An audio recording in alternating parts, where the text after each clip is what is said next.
Hello everyone, I am your mentor Bharat, and today we are gonna begin the concept of inequalities. Inequalities कोई नया concept नहीं है, बचपन में बहुत पढ़ा है. Greater than, more than, equals to. जो छोटा मोटा कंफ्यूज करता था ना कि सर होता क्या है, क्या लेस देन है, क्या ग्रेटर देन है, क्या इक्वल्स टू है. और अगर ये समझ में आ जाए तो एक टर्म और आती थी, greater than equals to, less than equals to. तो इन टर्म्स को हम लोगों ने बचपन में पढ़ा है, लेकिन कुछ बातें अभी भी कंफ्यूजन में है. उस कंफ्यूजन को दूर करने का समय आ गया है. करें स्टार्ट. यस, चलते हैं हमारे टॉपिक की तरफ. सर बेसिकली होता क्या है, कौन कौन से कॉमन साइंस होते हैं. If we talk about this sign, yes,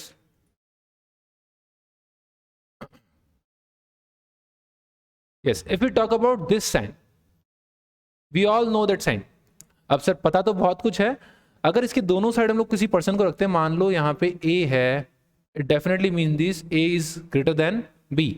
it definitely means that a is greater than b. क्या मतलब है सर, जहां पे माउथ ओपन रहता है, इस सिंबल का माउथ ओपन रहता है. होता है ना कभी कोई बहुत डिफरेंट चीज, बहुत बड़ी चीज हम लोग देख लेते हैं, हमारा मुंह खुला रहता है ऐसे करके. तो ऐसा कई बार होता है ना. सेम उस ऑप्शन को थोड़ा माइंड में रखना. जहां पे माउथ ओपन है, डेफिनेटली वो पार्ट जो है, जिस तरफ वो शो कर रहा है, वो डेफिनेटली बड़ा होगा फ्रॉम द अदर वन. अब यहाँ पे पॉइंटेड पार्ट है, पॉइंटेड पार्ट शो करता है छोटे वाले पार्ट को. यहाँ पे क्या पता पड़ रहा है, साइन को देखते हैं, A is greater than B. Same opposite हो जाएगा अगर मैं इसका यूज करूं इस प्रकार से. तो in this case b is greater than A, b is greater than a, and accordingly if I use this sign, यहां तक तो कोई दिक्कत नहीं था सर, यहां तक कोई दिक्कत नहीं था. लेकिन इसके बाद एक और साइन आता है इक्वल्स टू का. A is equals to B, A is equals to B. इन तीनों साइन से तो कॉमनली डिफाइन पता पड़ ही जाता है कि सर सामने वाला कहना क्या चाहता है. अगर फर्स्ट का यूज करता है तो पता पड़ता है A is greater than B, second का यूज करता है तो पता पड़ जाता है B is greater than A, और थर्ड का यूज पता पड़ता है तो पता पड़ जाता है दोनों बराबर हैं. लेकिन कई बार इनको कंफ्यूज करने के लिए एक और दो सिंबल बनाए गए हैं जो कि शो करते हैं इन चीजों को. सर इसका क्या मतलब है, बताओ बताओ बताओ, इसका क्या मतलब है. सर इसका मतलब सिंपल सा ये है, a might be greater than और equals to B. A might be greater than और इक्वल्स टू बी, मतलब सर ए बी से बड़ा भी हो सकता है और उसके बराबर भी हो सकता है, छोटा नहीं होगा, ये बात फाइनल है. सेम अगर मैं इसको इस प्रकार से रिप्रेजेंट करूं तो सर जो हमारा बी है माइट बी इक्वल्स टू और greater than A, B might be equals to और greater than A. It can't be smaller than A, it can't be smaller than A. ये कुछ बेसिक सी properties है. ये तो 2% के बारे में बात करी अपन ने, पर जरूरी है 2% का केस है. हो सकता है ना 3-4 पर्सन आ जाए और बीच में कुछ सिंबल्स आ जाए और फर्स्ट पर्सन और लास्ट पर्सन को ये लोग कंपेयर करने लग जाए. क्या कह रहे हो सर, लिख के बताओ ना. बिल्कुल लिख के बताएंगे. अब 3% की केस की बात करके बताता हूं. जैसे कि सर आपने ऐसा कुछ लिखा, ए बी एंड सी. अगर मैं यहाँ पे रिलेशन पूछूं ए और सी का, किसका, ए और सी का. अब देख के ये पता पड़ रहा है कि A is greater than B and B is greater than C. ये बात तो हमें पता है सर. तो automatically A would be greater than C. ठीक है. लेकिन अगर यहीं पे ऐसा कुछ लिखा होता तो बी इज स्मॉलर देन सी. अब यहां पे आते हैं मेरे रूल्स की बारी. सर अब थोड़े से रूल्स बता दो क्या क्या होते हैं. कभी भी जिन दो पर्संस को आप लोग कंपेयर कर रहे हो, उनके बीच में आने वाले साइंस अपोजिट हो रहे हैं. एक ग्रेटर देन आ रहा है, एक लेस देन आ रहा है, मतलब सेम साइंस नहीं आ रहे. या तो सारे के सारे ग्रेटर देन आए, या तो सारे के सारे लेस देन आए. क्लियर है. अपोजिट बीच में कभी एक बार ग्रेटर देन एक बार इक्वल टू वाला, या एक बार ग्रेटर देन एक बार लेस देन वाला साइन नहीं आए, उस केस में तो हम लोग एग्जैक्ट आंसर दे सकते हैं. लेकिन कभी ऐसा हो जाए कि सर साइन चेंज हो रहे हैं, एक बार तो ग्रेटर देन आ रहा है, ये वाला हमारा ग्रेटर देन शो करता है, ये हमारा लेस देन शो करता है, ये दोनों अपोजिट साइन सामने सामने आ गए. इस केस में हम लोग आंसर नहीं कर सकते. हम लोग ए और सी के बीच में कंक्लूजन नहीं निकाल सकते कि सर बीच में कौन सा साइन आएगा, मैं कंक्लूजन नहीं दे सकता. ये बात माइंड में क्लियर रखना. साइंस एक डायरेक्शन में होना बहुत जरूरी है कंक्लूजन निकालने के लिए. बिकॉज एक चीज हमेशा ध्यान रखना, कंक्लूजन हमेशा 100% कॉन्सेप्ट पे लगता है. हो भी सकता है, नहीं भी हो सकता है, तो सर उसका कंक्लूजन हम नहीं निकाल सकते. ठीक है ना. कंक्लूजन निकालना है तो 100% आंसर निकालना जरूरी है. चलो और बात करते हैं इसके बारे में. अब समझना, अगर ऐसा कुछ लिखा हो, A is greater than B greater than C, या A is less than B less than C. First का मतलब क्या है sir, A is greater than B, ये पता ही है मुझे, और B is greater than C, ये भी मुझे पता है. तो ऑटोमेटिकली क्या हो जाएगा, ए इज ग्रेटर देन सी.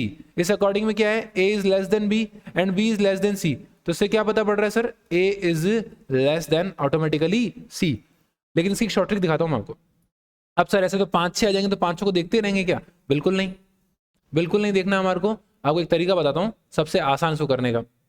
आगे 5, 7, 8 कितने भी नंबर हो, पर पहली कंडीशन सेम रहनी चाहिए, सब में डायरेक्शन सेम डायरेक्शन में होनी चाहिए, या तो सारे इंक्रीजिंग ऑर्डर में हो या सारे डिक्रीजिंग ऑर्डर में। हमें करना क्या है, ये जो साइंस है ना, ये वाले साइंस लेस देन और ग्रेटर देन वाले, इसको बोलते हैं कंक्लूसिव साइन। ये हमें एग्जैक्ट चीज बताते हैं। सर यहाँ तो ए बी से बड़ा है, ये बात फाइनल है, या तो बी ए से बड़ा है, ये बात फाइनल है, कोई इक्वस टू नहीं आ रहा। ये एग्जैक्ट यूनिक आंसर देता है कि sir A is greater than b, मतलब बात फाइनल है, कोई इफ कोई बट नहीं। तो एक काम करो, इसके दोनों साइड बॉक्स बना लो, this one and complete this one. अब इस बॉक्स से हमें एक चीज पता पड़ती है कि सर इस सिंबल के, यस, इस सिंबल के लेफ्ट हैंड साइड, मतलब जो ए है, is greater then all of them, is greater then all of them, मतलब ए बी से भी बड़ा है और सी से भी बड़ा है। ये बॉक्स हमें ये शो करता है। ये बॉक्स बेटा आगे बहुत हेल्प करने वाला है। ये सिंबल्स हमें यूनिक आंसर देते हैं। और ये क्या कहता है, sir A is greater then all of them, ये बॉक्स हमें ये बताता है। तो सर अगर बी से ही बड़ा है तो सी से ही बड़ा है, तो ऑटोमेटिकली दोनों से बड़ा हो गया। अगर मैं इसको 4 में यूज करूं तो अब समझना, ए इज ग्रेटर देन बी, फिर ग्रेटर देन इक्वल्स टू सी, फिर इक्वल्स टू डी, या मान लो इक्वल्स टू ई, ऐसा कुछ लिखा हुआ गया।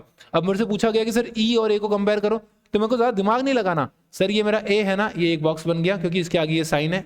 ध्यान रखना इस सिंबल के दोनों तरफ ही आपको बॉक्सेस बनाने हैं। ये कंप्लीट एक हमारा बॉक्स बन गया। तो इससे मुझे ये पता पड़ता है A is greater than B C D and E, सबसे बड़ा है सर, तो ऑटोमेटिकली आप जिसके लिए पूछ रहे हो उसका आंसर मैं कर सकता हूं। अगर आप ई के लिए पूछ रहे हो तो मुझे पता है sir A is greater than ई।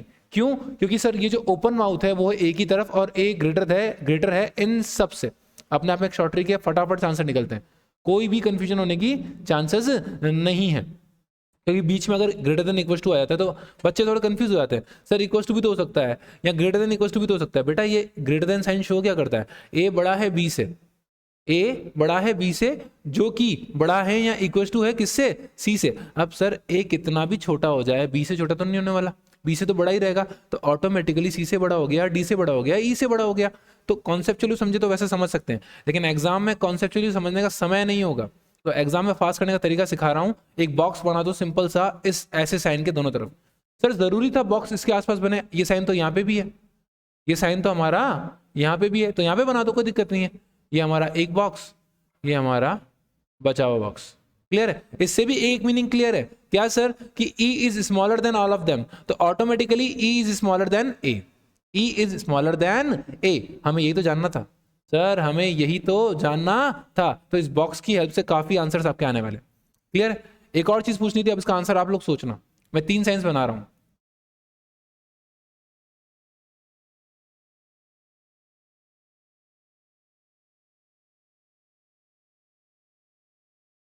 ये मैंने 3 साइंस बनाए हैं, तीनों का मीनिंग आराम से समझना। अगर अपने लॉजिक से करो तो आंसर निकाल के देखो फटाफट से, वीडियो पॉज करो और आंसर निकाल के बताओ तीनों का अलग अलग। और अगर पॉज नहीं कर रहे हो तो चलो मैं स्टार्ट कर देता हूँ फटाफट से। मैं चाहूंगा कि एक बार आप पॉज करके फटाफट से इसको ट्राई करके देखो। अच्छा, A is greater than B, B is greater than C, इसमें तो कोई डाउट होगा ही नहीं, definitely sir A is greater than C, ये बात तो हमें पता पड़ गई। अगर हम बात करते हैं इसकी, अब बच्चे को डाउट आता है सर यहाँ पे, सर इसको अपन A is greater than equal to C भी तो कह सकते हैं। क्यों कह सकते हैं? जब हमारे पास कंक्लूसिव आंसर है। कंक्लूसिव आंसर कैसे? मैंने आपको कहा था बॉक्स बनाने के लिए, सेम इसके अंदर भी होगा। थर्ड वाले ऑप्शन के अंदर भी बच्चों को ये कंफ्यूजन होगा कि sir greater than equals to भी तो हो सकता है, क्यों नहीं हो सकता? बिल्कुल नहीं हो सकता, क्योंकि मैंने आपको एक तरीका सिखाया था इस कंफ्यूजन को दूर करने का। ये हमारा कंक्लूसिव सिंबल है। क्या है? कंक्लूसिव सिंबल, एक ही आंसर, यूनिक आंसर देता है।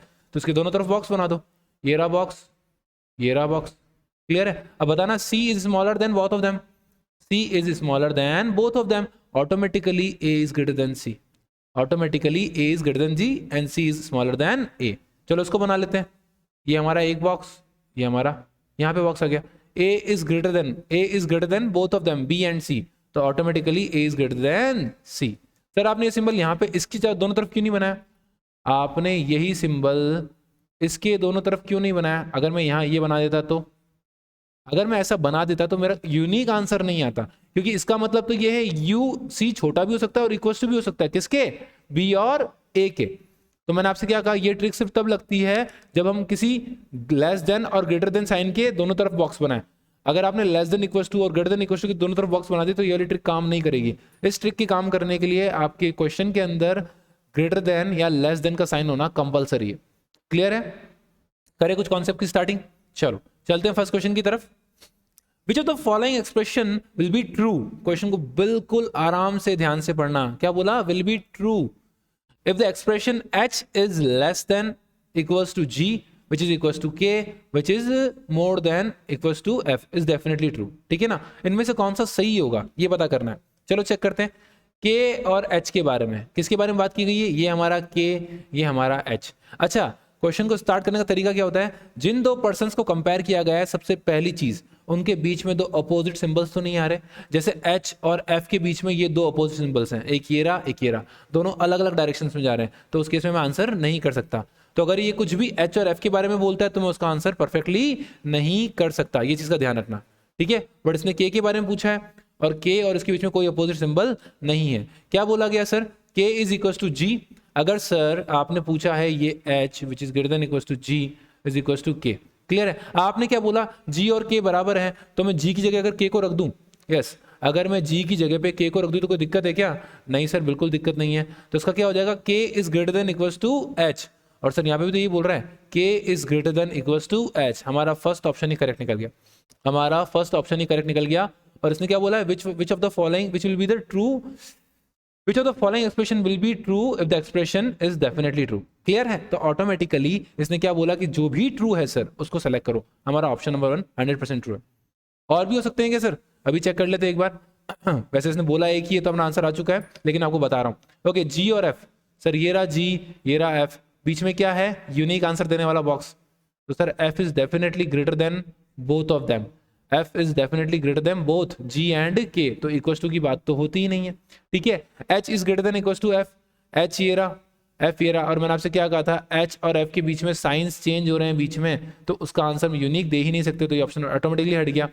Okay, f is greater than equals to g, sir f is already less than, f is already less than whom, g, समझना, f इज ऑलरेडी, क्योंकि f के दोनों तरफ इसी बॉक्स का यूज करना, देखना, f is less then both of them, तो f is less then g also, और यहाँ पे तो ग्रेटर देन बोल रहा है, तो ये भी ऑटोमेटिकली गलत हो गया। हमारा आंसर कौन सा हो जाएगा, ऑप्शन नंबर 1। आराम से सॉल्व करना है, कोई जल्दी नहीं है। इस कॉन्सेप्ट के अंदर कम से कम आप 5 से 10 क्वेश्चन सॉल्व करोगे, उसके बाद थोड़ा कॉन्सेप्ट माइंड में क्लियर होता है, ये क्वेश्चंस को अटेम्प्ट कैसे करना है। ये क्वेश्चन आपसे 30 सेकंड के अंदर अंदर हो जाएंगे, don't worry about that, but थोड़ा सा पेशेंस जरूरी है boss. Yes, which of the following expression will not be true, will not be, बेटा बिल्कुल ध्यान से सुनना। पिछले क्वेश्चन में ट्रू पूछा था और इसमें बोला था कि सर इनमें से बहुत सारे ट्रू हैं लेकिन एक गलत है, उस गलत को ढूंढो आप। क्या बोल रखा है, P is less than equals to Q, Q is less than R, R is equals to S। Okay, start करते हैं। Sir S is greater than equals to P, S ये रहा हमारा। ओके, मैंने आपसे क्या कहा था, यूनिक जो आंसर देता है उसकी दोनों तरफ बॉक्स बना लो, आपको आंसर फटाफट से पता पड़ जाएगा। ये हमारा बॉक्स बन चुका है यूनिक सिंबल के दोनों तरफ। R and S will be greater than whom, P and Q। Sir जो हमसे पूछा गया है S is greater than P मेरे अकॉर्डिंग, तो क्योंकि सर S इस तरफ है बॉक्स के जो कि ग्रेटर देन की तरफ है, तो S is greater than P, equals to का तो सवाल ही पैदा नहीं होता, तो ये ऑटोमेटिकली गलत हो जाएगा। समझना, जहां पे यूनिक आंसर दिया हुआ है हम लोग मिक्स आंसर नहीं दे सकते। जब क्वेश्चन साफ कह रहा है कि S is greater than P, तो ऑटोमेटिकली इक्वल्स टू की बात होगी ही नहीं, ध्यान रखना। तो ये हो जाएगा हमारा गलत। किस्मत कितनी अच्छी है कि पहला क्वेश्चन ही गलत पकड़ में आ रहा है। करें स्टार्ट, चलो। अच्छा, P is greater then R, sorry P is less than R। अभी तो मैंने आपसे कहा सर P और S और R एक ही बात है, S और R इक्वल्स टू है ना, तो definitely R is greater than P और P is less than R, ये 100% करेक्ट है। S is greater than Q, ये रहा S ये रहा Q। सर आपने अभी बताया ना सर P और 1 सेकेंड,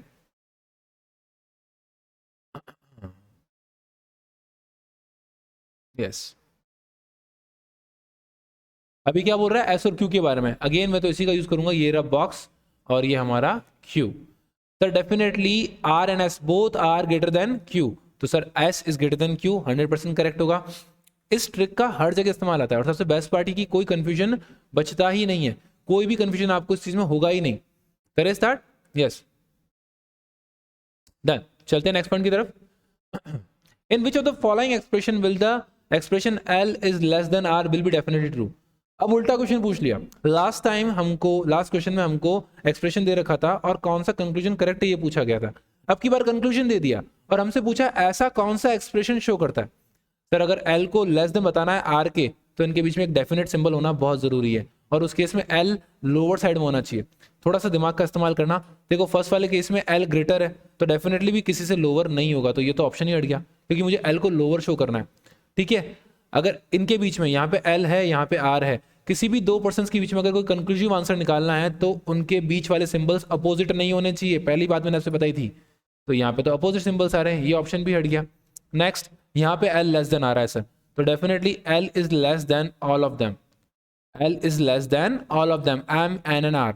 तो हमें तो ये पता करना था L is less than whom R, तो ये थर्ड वाला ऑप्शन हमारा करेक्ट हो जाएगा। अच्छा, इस केस में एल ग्रेटर आ रहा है तो वैसे भी आंसर गलत ही रहेगा, तो हमारा ऑप्शन कौन सा हो जाएगा? Option number third. आप इसको डायरेक्ट कर सकते हो, मैं से आपको भी कॉन्सेप्ट समझा रहा हूँ कि कैसे करना है, एग्जाम में हिट कैसे करते हैं वो भी सिखाएंगे, लेकिन पहले कॉन्सेप्ट को आराम से समझो।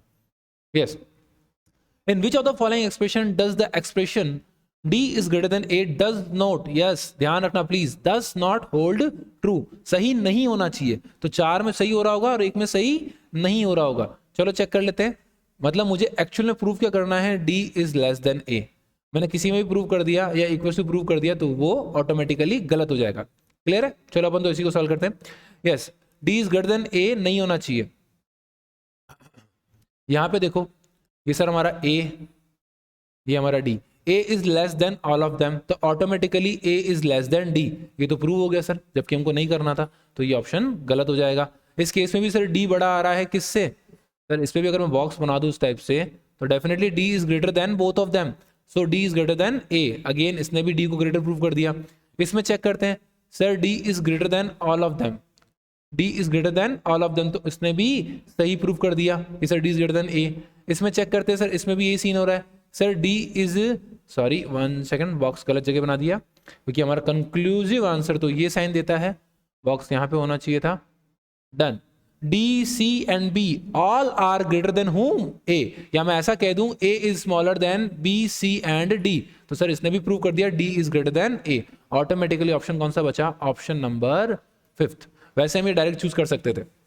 मैंने आपसे एक चीज कही थी कि कभी भी अगर सिंबल्स अपोजिट हो जाए दो पर्सन्स के बीच में, जिसके बीच में हम लोग कंक्लूजन निकालने की कोशिश कर रहे हैं, उस केस के अंदर हम कोई कंक्लूजन निकाल ही नहीं सकते। यहाँ पे देखो साइंस चेंज है, तो ये हम डायरेक्ट भी कर सकते थे, लेकिन आपको कॉन्सेप्ट समझाना था, उस कॉन्सेप्ट की प्रैक्टिस करानी थी, इसलिए मैं बार बार उस कॉन्सेप्ट को डिस्कस कर रहा हूँ। इसकी प्रैक्टिस डालो बेटा, बहुत ईजी कॉन्सेप्ट है, बहुत फास्ट आंसर आते हैं। Yes, last question, in which of the following expression will the expression will be definitely true? True होना चाहिए बेटा, L is less than R, L is less than R। यहाँ पे तो L ग्रेटर आ रहा है तो ऑप्शन ही हट गया। यहाँ पे L, यहाँ पे साइंस चेंज हो रहे हैं तो ये भी ऑप्शन हट चुका है। यस, यहाँ पे LS का ऑप्शन आ रहा है, L is less than all of them, L is less than all of them, तो ऑटोमेटिकली क्या आंसर हो जाएगा? Sir L is less than R, और ये कौन सा ऑप्शन में आ रहा है? थर्ड ऑप्शन के अंदर आ रहा है, और उस तरीके से हमारा थर्ड ऑप्शन करेक्ट हो जाएगा। क्लियर है? कहीं भी कोई भी डाउट हो please you can WhatsApp me, you know my WhatsApp number very well, if you don't know note it down, 9529962227। आप मुझे इस पर व्हाट्सअप कर सकते हैं, आपकी जो भी डाउट्स हो उसको मैं जैसे भी टाइम मिलेगा हैंड टू कोशिश करूंगा हैंड टू करने की, या सेम डे आपको उसका सॉल्यूशन मिल जाएगा बेटा। बाकी तो पढ़ाता ही इतना अच्छा हूँ कि डाउट्स आने के चांसेस ही नहीं है। ठीक है क्लास, मैं टॉपिक्स बहुत लिमिटेड लेने वाला हूँ, चीज़ों को बिल्कुल सेट तरीके से लेंगे, कोई भी जल्दी नहीं है, हमें कॉन्सेप्ट को बिल्कुल ढंग से पढ़ना है। इसमें जितने टाइप के, जितने पैटर्न्स के क्वेश्चन बन सकते हैं, हर एक को डिस्कस करेंगे एक एक वीडियो के अंदर। और यहाँ पे हम लोग विदाई लेते हैं, चलते हैं नेक्स्ट वीडियो की तरफ। नेक्स्ट वीडियो जो हमारी चलेगी उसके अंदर हम इसी टाइप के क्वेश्चंस थोड़े अलग तरीके से शो करेंगे और उसके कंक्लूजन्स कैसे निकलते हैं उसको डिस्कशन करेंगे। हर एक क्लास के बाद हमारा कॉन्सेप्ट थोड़ा सा और बेटर, थोड़ा सा और मजबूत होता जाएगा। जो शीट आपको प्रोवाइड कराई गई, जो मटेरियल आपको प्रोवाइड कराया गया है, उसके क्वेश्चन आपको साथ साथ ट्राई करना है। आप ट्राई करते जाएंगे तो आपका कॉन्फिडेंस लेवल ऑटोमेटिकली इंक्रीज होता जाएगा। इनिशियल स्लाइड में, इनिशियल वीडियो में मैं आपसे यही चाहता हूं, जो क्वेश्चन मैंने किया वो क्वेश्चंस आपके मटेरियल के अंदर भी है, वो क्वेश्चन एक बार आप खुद से ट्राई करके देखो। सर हमने वीडियो तो देख ली, पर सर के कॉन्सेप्ट से, सर के फॉर्मूला से क्या हम लोग सॉल्व कर पा रहे हैं क्या, ये चीज चेक करो। ठीक है class, okay, have a nice day, thank you.